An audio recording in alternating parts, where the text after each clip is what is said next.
Hello. अभी तक हमने जो भी टेक्निकल एनालिसिस में सीखा हुआ है उनको हम थोड़ा प्रैक्टिकली कन्वर्ट करते हैं, प्रैक्टिकली और देखते हैं कि वो सारी चीजें जो भी हमने सीखा है थियोरेटिकली या फिर हमने उसे कुछ चार्ट में देखा रहेगा उन्हें हम और चार्ट्स के ऊपर चलते हैं इस वीडियो के थ्रू। तो सबसे पहला, इससे पहले मैंने जस्ट एक प्रैक्टिकल ओरिएंटेड वीडियो बनाया था इन्वर्टेड हेड एंड शोल्डर के लिए कि मार्केट किस तरह से इन्वर्टेड हेड एंड शोल्डर बना के ऊपर की तरफ जाता है। अब इन्वर्टेड हेड एंड शोल्डर में हमें जब भी इन्वर्टेड हेड एंड शोल्डर हम देखते हैं तो हमें दो चीजें ध्यान रखना चाहिए उस समय। उसमें से सबसे पहला है कि मार्केट जब भी फर्स्ट शोल्डर यानी पहला वाला शोल्डर बना के जब दूसरा हेड बनाने आए, यानी कि पहला जब लो बना ले, जब फर्स्ट लो बना ले और दूसरा लो बनाने के लिए आए, तो इन लो में मैक्सिमम बार क्या होगा कि आरएसआई बुलिश डाइवर्जन होगा।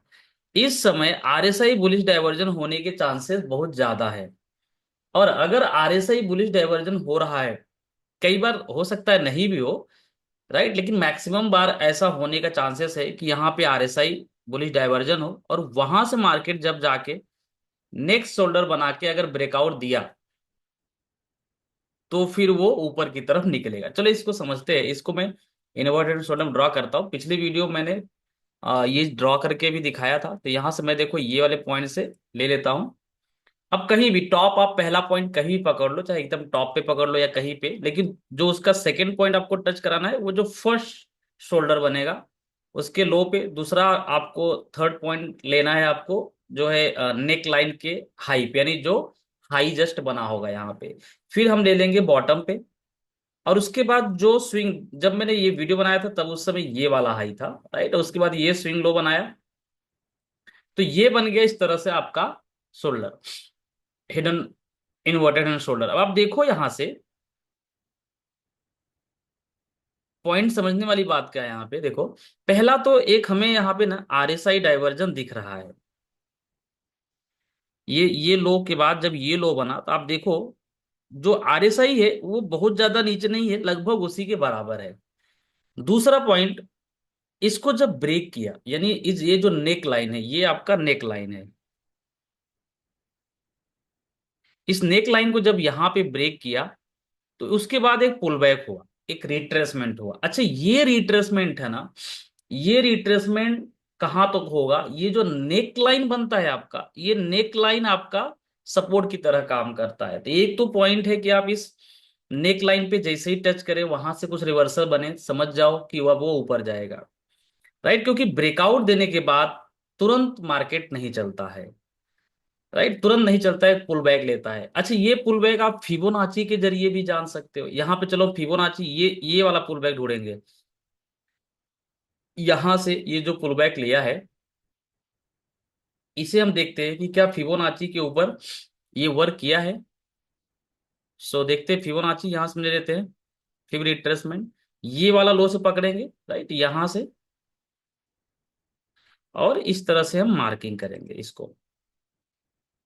इसको जूम करता हूं, देखेंगे तो हमने क्या किया, ये जो लो बनाया था इस लो से लेके ये हाई पे हमने जस्ट पॉइंट लगाया हुआ है। और आप देखोगे तो 0.5% का रिट्रेसमेंट हुआ है। और फिर वहां से ये इन्वर्टेड हेड एंड शोल्डर बनाया है, इन्वर्टेड हेड एंड शोल्डर, और वहां से फिर ब्रेक करके निकला हुआ है। अब अगर आप देखो तो ये सिंगल डे में जैसे ही यहां से इन्वर्टेड हेड एंड शोल्डर दिया, 1 से 2 दिन के अंदर लगभग 15% से ज्यादा का रिटर्न दिया है। कितना? 15% से ज्यादा का रिटर्न दिया है। तो इस तरह से वर्क करेगा इन्वर्टेड हेड एंड शोल्डर। तो इन्वर्टेड हेड एंड शोल्डर में आपने क्या चीजें देखा, देखो, एक तो मार्केट जब इस नेक लाइन को ब्रेक कर देगा, इस नेक लाइन को ब्रेक कर देगा, तो इस नेक लाइन पे ही एक तो ये सपोर्ट लेगा इसका पुल बैक, या फिबोनाची के ऊपर ये रिट्रेसमेंट आपको 50% का होगा, राइट। तो ये पॉइंट आपको क्लियर हो गया कि फिबोनाची किस तरह से यहां वर्क करेगा। पुल बैक के बारे में समझ में आ गया। और जब ब्रेकआउट होगा तो एक अच्छा खासा रिटर्न आपको 15% का रिटर्न एक बार में ही दे दिया। अच्छा, ये टारगेट भी आप पहले डिसाइड कर सकते हो कि मुझे कितना लेना है, यानी 15%, ऐसा नहीं कि हर बार आपको एक बार में ही दे देगा, लेकिन टारगेट कितना लेना है तो वो आप यहां से long position, right, long position, क्योंकि हम इसके ऊपर हम यहाँ पे हम बाई कर रहे हैं। जैसे इसको ब्रेक किया हमने इधर बाई किया था और ये हमारा एसएल था, तो अब 1-1 का हमारा टारगेट रहेगा। कितना? 1-1 का। तो ये अगर आप देखोगे तो ना, ये लगभग इसका जो 1-1 का टारगेट है वो अचीव हो चुका है। यहां पर अगर देखोगे तो पहला 1-1 का टारगेट आज के दिन इसके ब्रेकआउट होने पे अचीव हो चुका है। अब इसके ऊपर भी जा सकता है 1-2 का दूसरा टारगेट, इसके ऊपर हम 2 का भी ले सकते हैं। यानी ये वाले लेवल्स जो दिख रहा है, ये हाइट यहां तक अभी आ सकता है। तो तुरंत आएगा क्या? मे भी नहीं, राइट, और 2-4-10 दिन ले सकता है। लेकिन आप फर्स्ट टारगेट अचीव हुआ तो आप क्या करना चाहिए यहाँ पे? फर्स्ट टारगेट अचीव किया, आपको देखो 15% रिटर्न मिल गया, तो आप चाहे तो आप निकल लो यहाँ से, बुक कर लो पूरा का पूरा, या फिर 50% क्वांटिटी बुक कर दो, और 50% या फिर 75% क्वांटिटी बुक कर दो। कुछ क्वांटिटी आप सेकेंड टारगेट के लिए होल्ड कर सकते हो। तो इस तरह से आप इस चीज को यूज करोगे तो आई होप जो आपने सीखा होगा वो एक्चुअली एकदम अच्छे से वर्क कर रहा है। दूसरा, इसी चार्ट के ऊपर हम चलते हैं। यहां पे हम इसको वीकली टाइम फ्रेम लेते हैं। जब ये गिर रहा होगा तो हमने ये सीखा हुआ है कि कोई भी चीज जब नीचे गिर रहा होता है तो अपने सपोर्ट तक आता है। सो इसका सपोर्ट पॉइंट हम मार्क कर लेंगे। तो यहां से एक रेक्टेंगल बॉक्स लेता हूं और इसका मैं ये इस तरह से सपोर्ट मार्क कर लेता हूं। यानी कि ये जब अगली बार नीचे गिरेगा तो इसी एरिया तक गिरेगा। तो अगर आप देखो यहाँ पे, सो जब ये गिरा था इन्हीं एरियाज पर,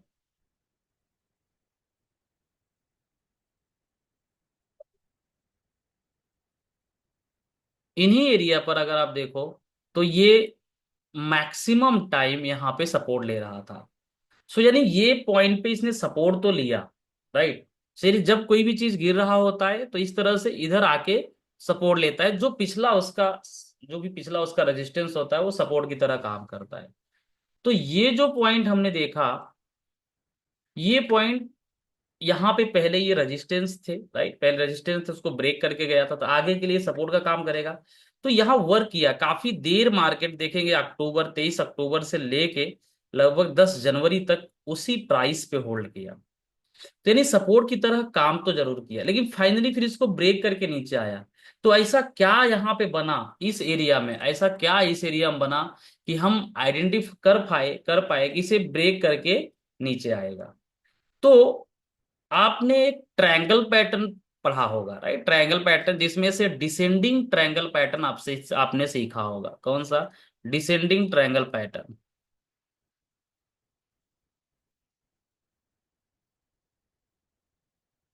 सो डिसेंडिंग ट्रायंगल पैटर्न में आपने क्या पढ़ा था? याद करो कि मार्केट जब कहीं टॉप से आता है, एक पॉइंट पे सपोर्ट लेके ऊपर की तरफ जाता है, फिर नीचे आता है, सेम पॉइंट पे सपोर्ट लेता है, यानी जहां पे पिछली बार सपोर्ट लिया था, ऊपर जाता है, लेकिन अब की बार जो हाई है वो पहले वाले से शिफ्ट होके नीचे आ जाता है, फिर नीचे जाता है, सेम पॉइंट पे सपोर्ट लेता है, फिर जाता है ऊपर, फिर से हाई और नीचे आता है। यानी कि क्या, यहां से क्या हो रहा है कि जो सेलर है वो पहले समझो एक तरीके 100 रुपए पे थे, अब शिफ्ट होके वो 90 रुपए पे आ गए, अब शिफ्ट होके 80 रुपए पे आ गए। यानी कि यहां से ये धीरे धीरे धीरे धीरे मार्केट को दबा रहे हैं। क्या कर रहे हैं? दबा रहे हैं, नीचे गिराने की कोशिश कर रहे हैं। इसका मतलब है जैसे ही ये सपोर्ट को तोड़ेगा, जैसे ही ये सपोर्ट को तोड़ेगा, फिर वहां से वो और नीचे आएगा। ये हमने पढ़ा हुआ है, राइट। अब ये नीचे आएगा तो कितना नीचे आएगा? तो जो ये हमारा पहला वाला विर्थ होता है, इतना हमारा नीचे 1-1 का टारगेट रहता है। तो चलो यहां पे हम इसे ड्रॉ करते हैं, डिसेंडिंग ट्रायंगल पैटर्न। देखो एक एक चीजें जो हमने सीखा हुआ है वो सब हमें क्या करना है? याद करना है। सो यहाँ पे चलो मैं, ये देखोगे तो मैक्सिमम टाइम इस एरिया पे इसने क्या किया है? सपोर्ट लिया हुआ है। तो देखोगे जैसे ये नीचे आया, पहला बार सपोर्ट लिया, ऊपर गया, रेजिस्टेंस बना, नीचे गिरा लगभग वहीं पे, फिर ऊपर गया, तो इस वाले हाई से ये वाला जो हाई है वो नीचे बन गया, फिर से नीचे आया, फिर गया, तो वो और नीचे बन गया, राइट ना। फिर ऐसा नीचे आया, फिर गया, तो लगभग वही बन गया। इस तरह से चला मार्केट, तो ये हमारा बन गया क्या, डिसेंडिंग ट्रायंगल, आपको दिख रहा होगा।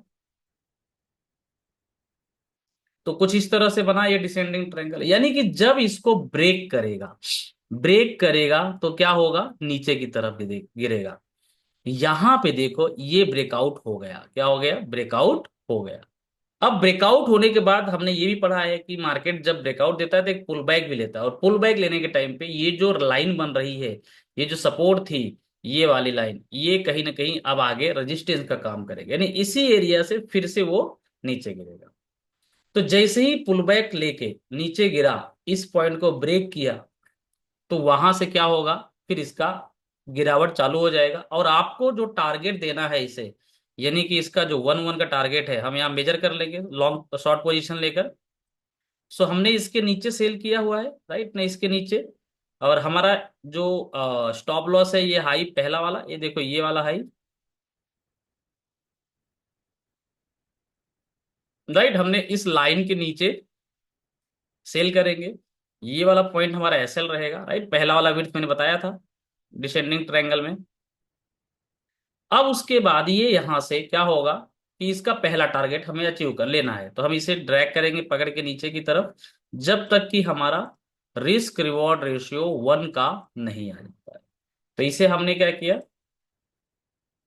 ड्रैग किया नीचे, इसे मैं बड़ा कर देता हूं ऐसा, यानी कि इसका पहला टारगेट आपका इधर होना चाहिए था। और देखोगे तो वहां पे ये आ गया, और वहीं पे आने के बाद इसने जो है इन्वर्टेड हेड एंड शोल्डर या आरएसआई बुलिश डाइवर्जन यहाँ पे इसने बनाया हुआ है, यानी आपके टारगेट को अचीव करके अब ये ऊपर की तरफ निकल रहा है।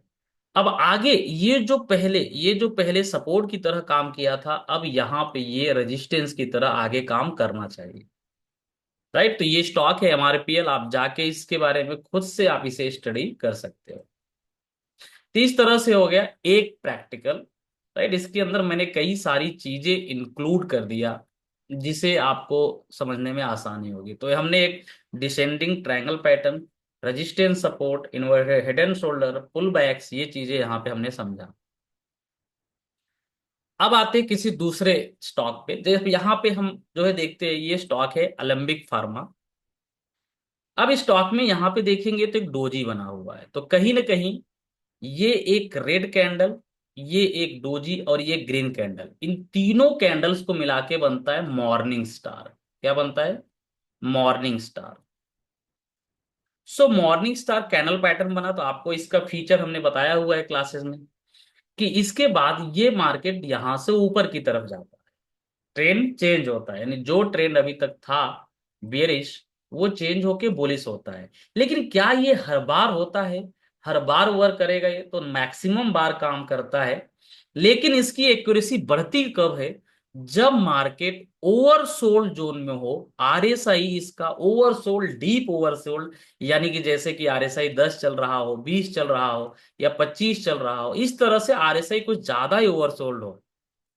अच्छा, ये टाइम फ्रेम आप कोई भी ले सकते हो, जो मैं एक टेक्निक बता रहा हूं, इसके लिए टाइम फ्रेम आप कुछ भी लो, चाहे आप 1 आवर लो, चाहे आप 15 मिनट लो। लेकिन अगर 15 मिनट में इसी तरह से बन रहा है ओवरसोल्ड में इस तरह से पैटर्न, तो फिर इंट्रा के लिए काम करेगा। 1 आवर में बन रहा है तो स्विंग के लिए काम करेगा, शॉर्ट टर्म के लिए काम करेगा। और अगर वनडे में बन रहा है तो पोजिशनल के लिए काम करेगा। तो यहाँ पे ये वनडे में बन रहा है, वनडे मॉर्निंग स्टार बना ओवर सोल्ड एरिया में, तो हमें यहाँ बाई करना चाहिए, और हमें ऊपर की तरफ वहां से टारगेट मिलता था। अब इसमें इसमें एक और ध्यान देने वाली बात है, जब हमने मॉर्निंग स्टार सीखा था, तो उसमें हमने एक चीज पढ़ा था कि जो ये रेड कैंडल बना है, ये आखिरी सेलर्स का कैंडल है, ये आखिरी सेलर्स का कैंडल है। सो अगर बायर्स को मार्केट को ऊपर लेके जाना है, तो इस रेड कैंडल के हाई के ऊपर कैंडल क्लोज करना पड़ेगा। यानी अगर डोजी बनने के बाद डोजी के हाई के ऊपर जस्ट ग्रीन कैंडल क्लोज करे, यानी ये रेड कैंडल के ऊपर ना जा पाए, सिर्फ इस डोजी के हाई के ऊपर कैंडल ग्रीन क्लोज करे तो वो स्ट्रांग कम रहेगा। लेकिन अगर थर्ड कैंडल रेड कैंडल के ऊपर क्लोज कर जाए तो ये जो पैटर्न है मॉर्निंग स्टार ये बहुत ही स्ट्रांगली काम करेगा। यानी ये बहुत पावरफुल हो जाता है कि एक तो डोजी इंडिकेट कर रहा है, फाइट हुआ बायर सेलर में, न्यूट्रल डिसीजन आ गया, कोई नहीं जीता, और अगले कैंडल में स्ट्रांग बाइंग आ गई जो कि इस रेड कैंडल के ऊपर लेके जा रहा है। इसका मतलब है कि यहां से एक स्ट्रांग बाइंग आ सकती है। तो अगर अब इसमें हम देखें इस पैटर्न के बाद ओवरसोल्ड एरिया हम बनने के बाद नियर अबाउट कितना परसेंट का रिटर्न दे चुका है, तो यहां से देखो ये हम मेजरमेंट टेप ले लेंगे, इससे हम मेजरमेंट करेंगे। तो ये मैं ले लेता हूं और इसके ऊपर समझो हम बाई करते, सो नियर अबाउट 20% का रिटर्न यहां से अब तक दे चुका है। सो यानी अगर हम ओवरसोल्ड जोन में कोई भी कैंडल पैटर्न बने और वहां से हम अगर ट्रेड ले तो एटलीस्ट 10%, 15%, 20% टारगेट आने के चांसेस होते हैं। तो इस चीज को हमें ध्यान में रखना है कि जब भी ओवरसोल्ड एरिया में कोई कैंडल पैटर्न बने, चाहे वो हैमर बने, चाहे वो मॉर्निंग स्टार बने, चाहे वो इंगल्फिंग बने, वहां पे एक स्ट्रांग आपको 10 से 15-20% का रिटर्न मिल सकता है। जैसे इसी तरह से एक स्टॉक और हम देखते हैं,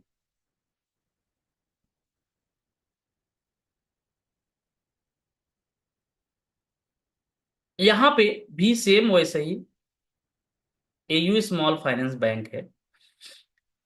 तो यहाँ पे पहला जो है ओवरसोल्ड एरिया में देखेंगे एक बॉटम बना था, एक पुल बैक आके फिर नीचे आया था, यानी डबल बॉटम के लिए आया था। सो इस अगेन ये अब ये पूरा ओवरसोल्ड तो नहीं आया, राइट, पूरा ओवरसोल्ड तो नहीं आया, वनडे में नहीं है, लेकिन आई थिंक अगर इसे हम थोड़ा छोटे टाइम फ्रेम में स्प्लिट करें तो वो मे बी ओवरसोल्ड होगा, राइट। जैसे कि 4 आवर या 1 आवर में अगर हम देखें तो मे बी ये ओवरसोल्ड होगा, आप यहाँ देख सकते हैं ओवरसोल्ड है। और आखिरी 1 आवर का कैंडल देखोगे हैमर कैंडल। तो इस तरह से हम छोटे टाइम फ्रेम में भी देख सकते हैं, लेकिन चलो हम पहले वनडे में ही समझेंगे। तो यहां पे देखेंगे तो पहला क्या है, RSI diversion, strong bullish diversion है, लो ब्रेक किया है मार्केट ने, इमीडिएट हैमर दिया है, यानी कि स्ट्रॉन्ग बाइंग है नीचे से। सो अभी तक अगर आप देखोगे सिर्फ कैंडल पैटर्न के बेसिस पर और आरएसआई डाइवर्जन के बेसिस पर यहां पे जो रिटर्न मिल चुका है अब तक इस कैंडल से लेके देख लेते हैं। अभी तक 7% का रिटर्न मिल चुका है, अभी ये हाई आना बाकी है, यानी यहां तक 10% का रिटर्न हो जाएगा।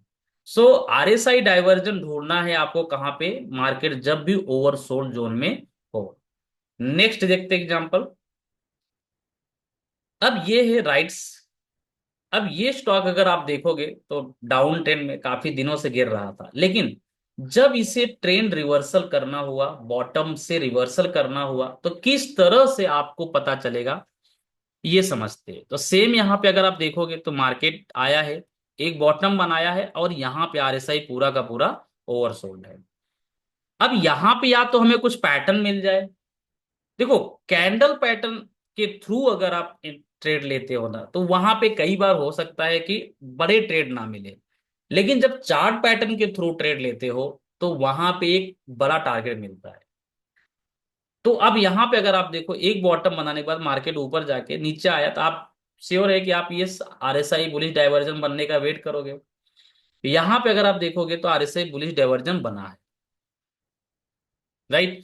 मार्केट ने लो तोड़ा, आरएसआई बुलिश डाइवर्जन यहां बन गया।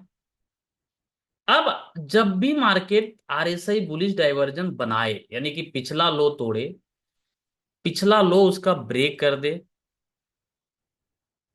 नया लो बनाए और इमीडिएट अगर कोई पैटर्न बन जाए इमीडिएट बेसिस पे, यानी कि जैसे ही देखो यहां पे लो तोड़ा, इमीडिएट अगले दिन ही ये पैटर्न बन गया आपका पियर्सिंग पैटर्न। कौन सा, बुलिश पियर्सिंग पैटर्न।